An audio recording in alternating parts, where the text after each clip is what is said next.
We go forward in faith, and faith is the theme I wish to discuss this morning. From the beginning, this church has moved forward with faith. Faith was the strength of the prophet Joseph. I'm grateful for the faith that took him into the grove to pray. I'm grateful for the faith to translate and publish the Book of Mormon. I am grateful that he went to the Lord in prayer that was answered with the bestowal of the Aaronic and Melchizedek priesthoods. I am grateful that in faith he organized the church and set it on its course. I thank him for the gift of his life as a testimony to the truth of this work. Faith was also the moving power behind Brigham Young. I often reflect on the tremendous faith he exercised in bringing a very large number of people to settle this Salt Lake Valley. He knew very little of the area. He had never seen it except in vision. I suppose he had studied what meager information there was, but he knew almost nothing of the soil or the water or the climate.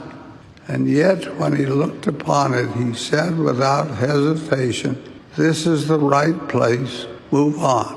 And so it has been with each of the presidents of the church. In the face of terrible opposition, they've moved forward with faith.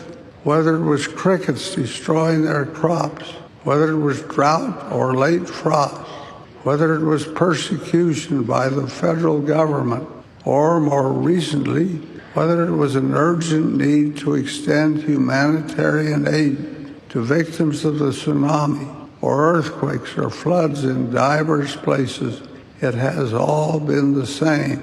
Cash by the millions has been dispatched to those in need, regardless of church membership, all in faith. In the onworking of this great cause, increased faith is what we most need. Without it, the word would stagnate. Without it, no one can stop its promise.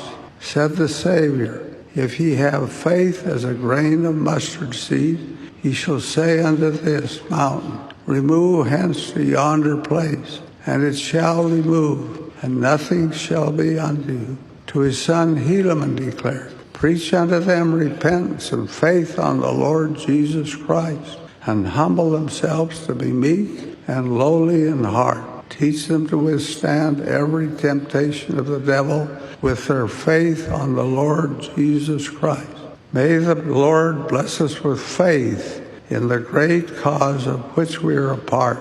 May faith be as a candle to guide us in the night by its light. May it go before us as a cloud in the day. For this I humbly pray in the sacred and holy name of him who is the strength of our faith, even the Lord Jesus Christ. Amen.